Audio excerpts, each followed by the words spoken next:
कुबेर का काशीपुर में आकर तप करना, तपस्या से प्रसन्न उमा सहित भगवान विश्वनाथ का प्रकट हो उसे दर्शन देना और अनेक वर प्रदान करना, कुबेर द्वारा शिव मैत्री प्राप्त करना।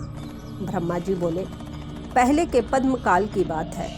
मुझ ब्रह्मा के मानस पुत्र पुलस्त्य से विश्रवा का जन्म हुआ और विश्रवा के पुत्र वैष्णव कुबेर हुए। उन्होंने पूर्व काल में अत्यंत उग्र तपस्या के द्वारा त्रिनेत्रधारी महादेव की आराधना करके विश्वकर्मा की बनाई हुई इस अलकापुरी का उपभोग किया। उस कल्प के व्यतीत हो जाने पर मेघवाहन कल्प आरंभ हुआ। उस समय वह यज्ञदत्त का पुत्र कुबेर के रूप में अत्यंत कठोर तपस्या करने लगा।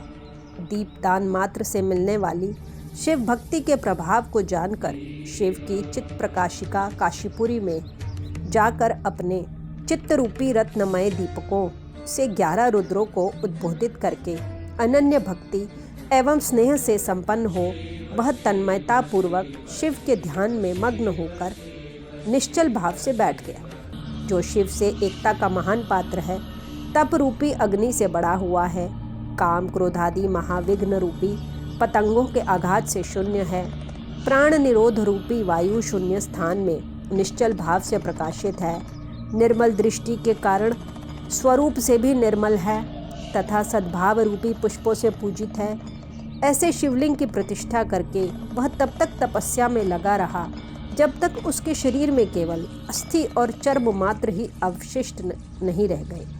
इस प्रकार उसने 10,000 वर्षों तक तपस्या की। तदनंतर विशालाक्षी पार्वती देवी के साथ भगवान विश्वनाथ स्वयं प्रसन्न मन से अलकापुरी के स्वामी को देखकर, जो शिवलिंग में मन को एकाग्र करके ठूठे वृक्ष की भांति स्थिर भाव से बैठे थे, बोले, हे अलकापते, मैं वर देने के लिए उद्यत हूँ, तुम अपने मन की बात कहो। उन तपोनिधि ने जब अपने नेत्रों को खोलकर देखा तो उन्हें उद्युत हो रहे 1000 किरणों वाले 1000 सूर्यों से भी अधिक तेजस्वी श्रीकंठ उमा वल्लभ भगवान चंद्रशेखर अपने सामने दिखाई दिए।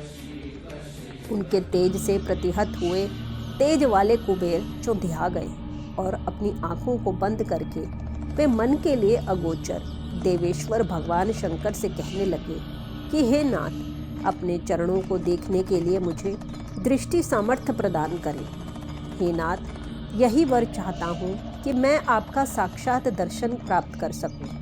हे ईश, अन्य वर से क्या लाभ है। हे शशि शेखर, आपको प्रणाम है।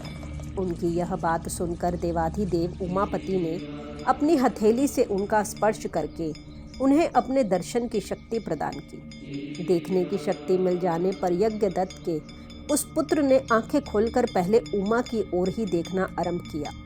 वह मन ही मन सोचने लगा, भगवान शंकर के समीप यह सर्वांग सुंदरी स्त्री कौन है? इसने मेरे तप से भी अधिक कौन सा तप किया है? यह रूप, यह प्रेम, यह सौभाग्य और यह असीम शोभा सभी अद्भुत है। वह ब्राह्मण कुमार बार बार यही कहने लगा। बार बार यही कहता हुआ जब वह क्रूर दृष्टि से उनकी ओर देखने लगा, तब पार्वती के अवलोकन से उसकी बाईं आंख फूट गई। तदनंतर देवी पार्वती ने महादेव जी से कहा, हे प्रभु, यह दुष्ट तपस्वी बार बार मेरी ओर देखकर क्या बोल रहा है? आप मेरी तपस्या के तेज को प्रकट कीजिए। यह पुनः अपने दाहिने नेत्र से बार बार मुझे देख रहा है। निश्चित ही यह मेरे रूप, प्रेम और सौंदर्य की संपदा से ईर्ष्या करने वाला है।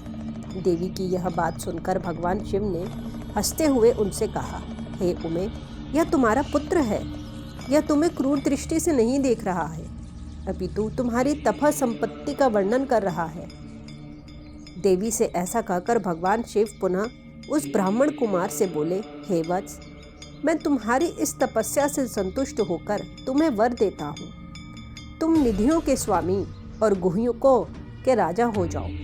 हे सुव्रत, तुम यक्षों, किन्नरों और राजाओं के भी राजा, पुण्यजनों के पालक और सबके लिए धन के दाता हो जाओ। मेरे साथ सदा तुम्हारी मैत्री बनी रहेगी। और हे मित्र, तुम्हारी प्रीति बढ़ाने के लिए मैं अलका के पास ही रहूँगा, नित्य तुम्हारे निकट निवास करूँगा। हे महाभक्त यज्ञदत्त कुमार, आओ इन उमा देवी के चरणों में प्रसन्न मन से प्रणाम करो, ये तुम्हारी माता है। ब्रह्मा जी बोले, हे नारद, इस प्रकार वर देकर भगवान शिव ने देवी पार्वती से पुनः कहा, हे देवेश्वरी तपस्विनी, पुत्र पर कृपा करो, यह तुम्हारा पुत्र है।